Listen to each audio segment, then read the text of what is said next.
Hello students, इसके पहले वाले वीडियो में आप लोग उपसर्ग और प्रत्यय पढ़ चुके थे, ठीक है।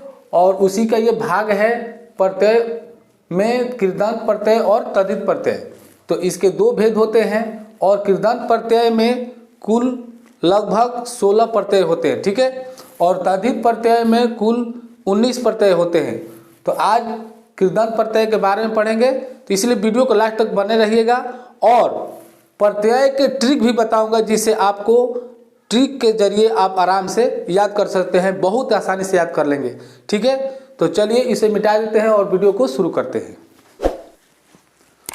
तो चलिए देखिए, यहाँ पर 10 हम प्रत्यय लिख चुके हैं और आप लोग कृदंत प्रत्यय के बारे में जानते हो, क्योंकि जो मूल धातु में लगता है, जो धातु के अंत में लगता है, उसे कृदंत प्रत्यय कहते हैं।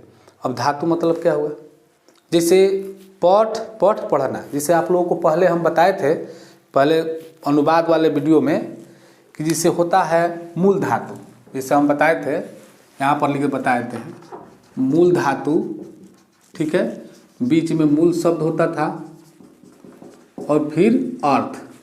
तो जिसे मान ली है गज, तो ये गम है, गम जो है इसका धातु है, ठीक है। जाना का मूल धातु गम है। कभी कभी मान लीजिए कि कभी सिर्फ धातु लिखता है, कभी मूल धातु लिख देता है, ठीक है। तो इस पर कोई अंतर पड़ने वाला नहीं है। यहाँ पर मूल शब्द जो होता है वह होता है गज। जो अधिक से अधिक रूप होते हैं लकार के, वो मूल शब्द पर ही चलते हैं, ठीक है। और इसका अर्थ क्या होता है? जाना। गम गज जाना, जिसे हो जाता है दृश्य पश्च देखना, दा दद देना, ठीक है। जिसे हो गया हन हन मारना, ठीक है। क्री कर करना। तो इस प्रकार से जो है ये आपको धातु हो गया। ये जितना है ये सब धातु है, ठीक है। मैं उम्मीद करता हूँ कि आप लोग समझ गए होंगे कि धातु किसको कहते हैं, ठीक है। तो आगे हम लोग पढ़ेंगे। इसमें जो ये दिया हुआ है, इसको मैं बनाकर बताऊंगा, ताकि आपको पूरा बढ़िया से समझ में आ जाए कि किस प्रकार से ये बनता है, इसका अर्थ भी क्या होता है, ठीक है। जैसे तुमुन है, तुमुन, अब ये जो कोष्ठ में लिखा हुआ है ये अंतिम ढांचा है, यानी कि अंत में तुम आएगा, किसी में भी अंत में तुम आएगा, जिस धातु में लगाएंगे तुम आएगा। जैसे मान लीजिए पठ में तुमुन अगर प्रत्यय लग जाता है, ध्यान से देखिएगा, पठ में तुमुन प्रत्यय लगेगा तो क्या हो जाएगा? पठी तुम, ठीक है। हन में तुमुन प्रत्यय लगेगा तो लगेगा हन तुम। अब यहाँ पर आप एक कंफ्यूज होते होंगे, तो ध्यान दीजिएगा कि जिस धातु में, जैसे कि जिस धातु में चेंजिंग हो जाता है, जैसे मान लीजिए हन है, इसे यहाँ पर देखिए, जैसे मान लीजिए पठ है, तो पठ में मूल धातु भी यही होता है और मूल शब्द भी यही होता है।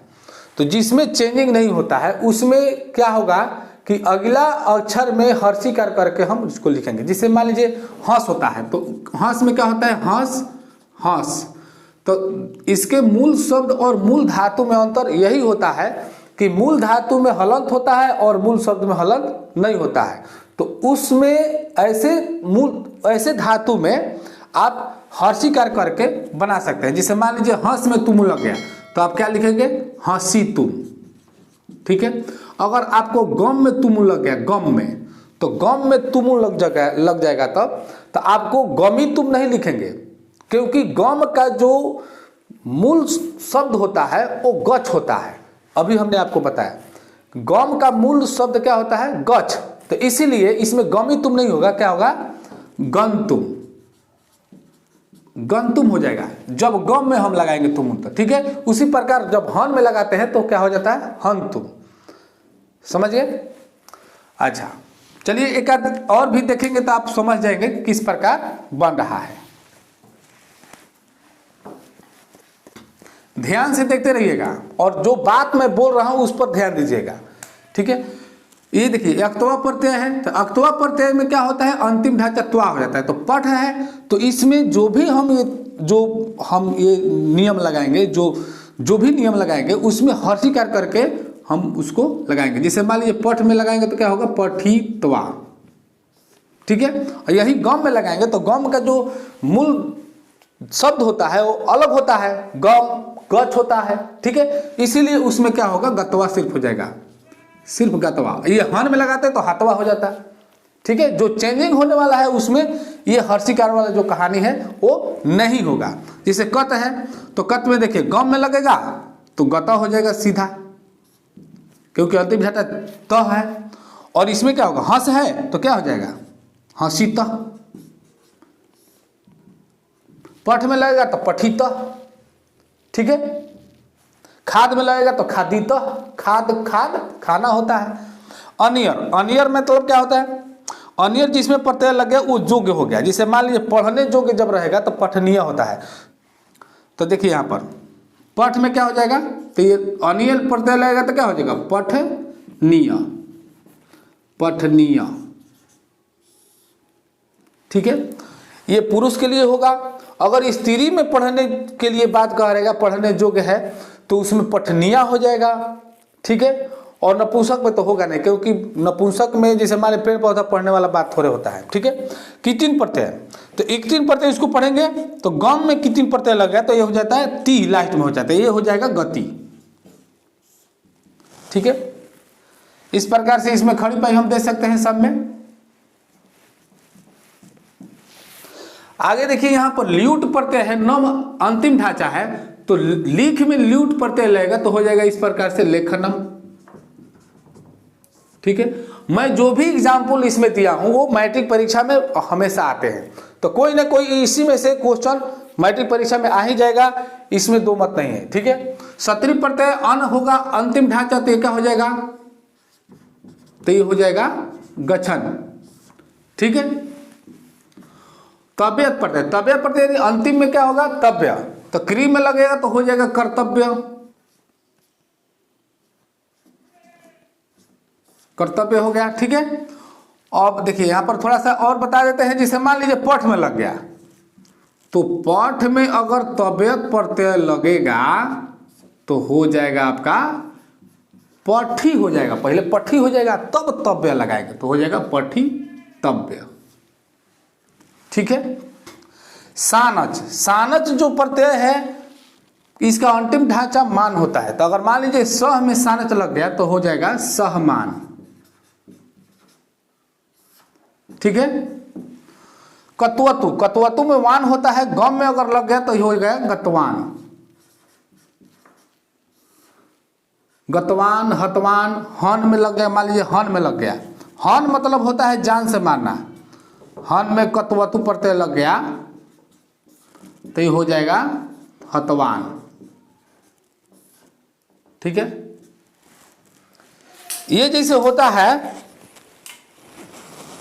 जैसे मान लीजिए कि जैसे राम ने रावण को मारा, तो राम ने रावण को मारा ये पक्का है, गारंटी है कि मारा था, ठीक है। तो राम ने रावण को मारा तो उस जगह पर मारना का हम क्या लिखेंगे, हतवान,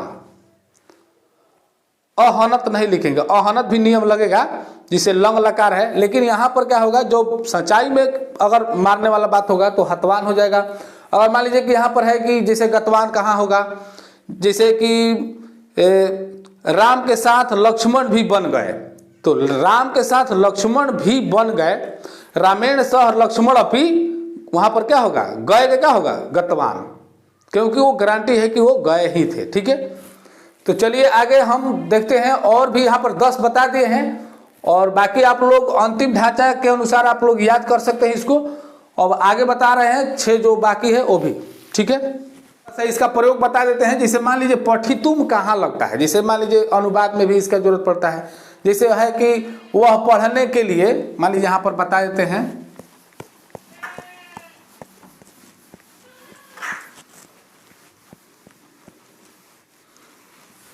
कुछ महत्वपूर्ण ऐसा सेंटेंस होता है जिसे ये हम बताए थे कहाँ लगेगा। जैसे मान लीजिए कि रहेगा कि वह पढ़ने के लिए विद्यालय जाता है, मान लीजिए हो गया, तो ये क्या होगा, स है। अब पढ़ने के लिए, तो के लिए के अर्थ में इसका प्रयोग होता है, ठीक है। तो इस प्रकार अनुवाद जैसे जो तुमुन प्रत्यय कभी लग गया, कत्वा प्रत्यय लग गया, ये अनियर प्रत्यय लग गया, गत हो गया, ठीक है, ये कत्वतु प्रत्यय लग गया, तो इसके बारे में भी अनुवाद बताया जाएगा आप लोग आगे की वीडियो में। तो 2-4 वीडियो आगे में बताया जाएगा जब जरूरत पड़ेगा तो, ठीक है। तो देखिए यहाँ पर थोड़ा सा हम बता देते हैं, के लिए के अर्थ में यहाँ पर ये जो तुमुन प्रत्यय है इसमें लग जाता है पठ के साथ। तो पठ में क्या हो जाएगा, यहाँ पढ़ने के लिए क्या हो जाएगा, पठितुम। तो पठितुम लिख दिए तो यहाँ पर हो गया आपका पढ़ने के लिए। विद्यालय का पाठशाला लिख सकते हैं, पाठशाला, इसमें कुछ विसर्ग नहीं देना है क्योंकि विद्यालय अगर लिखेंगे तो उसमें विसर्ग देंगे। और यहाँ पर स के अनुसार क्या हो जाएगा, गच्छति। तो इस प्रकार ये बन जाएगा। अब जैसे कि ये जो कत्वा है इसका मतलब क्या हुआ, ये पूर्वकालिक क्रिया में होता है, जैसे खाकर, जाकर, ठीक है, नहाकर, जैसे मान लो वो करेंगे वो खाकर पढ़ता है तो उसमें खादित्वा हो जाएगा, ठीक है। तो इस प्रकार से ये हो जाता है। तो चलिए आगे और भी 6 जो है देख लेते हैं। तो चलिए बाकी के 6 भी देख लेते हैं, ध्यान से देखिएगा। यहाँ पर धाई प्रत्यय है, तो धाई प्रत्यय पठ से क्या बनेगा, तो ये बन जाएगा आपका अंतिम ढांचा अ है तो हो जाएगा पाठ, पठ से बनेगा तो पाठ हो जाएगा, ठीक है। इस प्रकार से रूल प्रत्यय है, तो रूल प्रत्यय में क्या होगा, क्री से क्या हो जाएगा, अक लगाना है तो यानी कारक हो जाएगा, कारक है, ठीक है, कारक होगा। यहाँ पर अंतिम ढांचा देखना है। त्रिच से दा, त्रिच में लगेगा तो क्या होगा, दाता, ठीक। रियात में पठ में लगेगा तो हो जाएगा पाठयम, पाठयम, ठीक है। अब यहाँ पर यही यद प्रत्यय लगा पा में तो क्या हो जाएगा, पा एयम, एयम लाना है तो क्या होगा, पापेयम, ठीक है, पेयम हो जाएगा। और यहाँ पर लेय प्रत्यय में होता है तो बी ध प्लस लेय, तो हो जाएगा लास्ट में यह लिखना है तो हमको लिखना है विधय, ठीक है। तो क्या हो जाएगा, विधय। तो इस प्रकार से 16 जो है प्रत्यय समाप्त हो गया। और इसके आगे के वीडियो में आप लोग तद्धित प्रत्यय में देखेंगे, अन्न प्रत्यय, उसमें बहुत से प्रत्यय होता है, ऐसा ऐसा प्रत्यय जो आप लोग कंफ्यूज हो जाते हैं, तो इसलिए उसका ट्रिक भी बताया जाएगा जो आसानी से आपको याद हो सके, ठीक है। तो आगे के लिए आज के लिए इतना ही, आगे मिलते हैं। जय हिंद, जय भारत।